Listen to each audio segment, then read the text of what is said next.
এখানে একটা ছোট জলাশয় রয়েছে আমাদের ব্লক চত্বরের ভেতরে। সেখানে আমরা চেষ্টা করছি যে যে এন্ডেঞ্জার্ড যে সমস্ত মানে species of variety of mass মানে যেগুলো আছে আর কি, সেগুলোকে যাতে মানে সংরক্ষণ করা যায়, বড় করা যায়।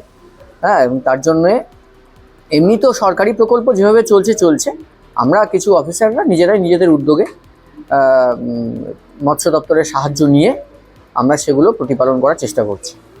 প্লাস ওইখানে আশপাশে কিছু সবজি চাষ এবং হাঁস পালন এটাও আমরা করে থাকি, এবং একটা চারপাশে একটা বিউটিফিকেশনও হচ্ছে। তবে মানে ন্যাচারাল গ্রোথ অফ যেটা হয় মাছেদের, সেই ক্ষেত্রে এই এই এই জায়গাটা তো অফিসের ভেতরে, সেখানে এটা করা একটু মুশকিল।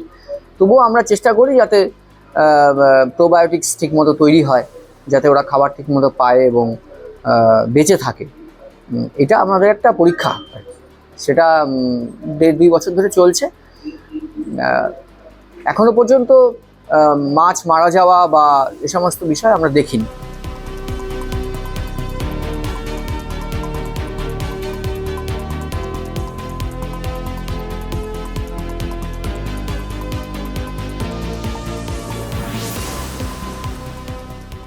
এখানে আমাদের বিডিও সাহেব মাননীয় নীলোৎপল চক্রবর্তী মহাশয়, উনি যতদিন থেকে এখানে এসছেন, উনার নিজের উদ্যোগে এবং আমাদের ফিশারি দপ্তরের উদ্যোগে আমরা এখানে একটা মডেল প্রজেক্ট একটা আমরা তৈরি করেছি, যেখানে আমরা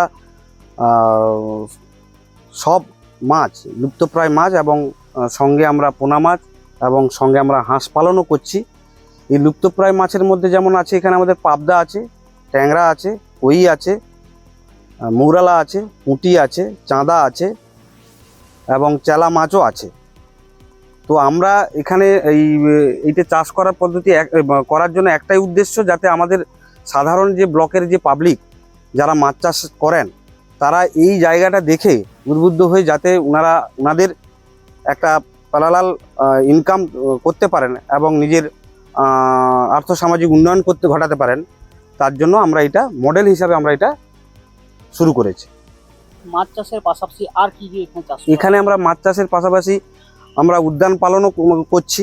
সেটা আমাদের দেখতেই পাচ্ছেন, এখানে বিভিন্ন ফুলের চারা, ড্রাগন ফলের গাছ এবং ওদিকে আমাদের সব রকম শাক সবজি আমরা লাগিয়ে রেখেছি, যেমন গাজর আছে, টমেটো আছে, ঢেঁড়স আছে, বেগুন আছে, কলমি শাক আছে, লাউ আছে, কুমড়ো শাক আছে, এরকম বিভিন্ন রকম আমরা এখানে লাগিয়ে রেখেছি। তাছাড়া আমাদের পাশাপাশি অনেক আম গাছও আছে, বিভিন্ন ভ্যারাইটির আম গাছও আমাদের আছে এবং ফলনও আপনারা দেখতে পাচ্ছেন খুব ভালো মতন হয়েছে। আগামী দিনে আর কোনো পরিকল্পনা রয়েছে? আগামী দিনে আমরা এটা ভেবেছি, এখানে আমরা এককভাবে মাছ চাষ করব। আর একটা যদি আমরা ট্যাঙ্ক এখানে আমরা তৈরি করতে পারি, স্যারের অনুমতি নিয়ে যদি আমরা ট্যাঙ্ক তৈরি করতে পারি, তাহলে এককভাবে আমরা এখানে পাবদা, চিংড়ি এগুলো আমরা ওখানে এককভাবে চাষ করব।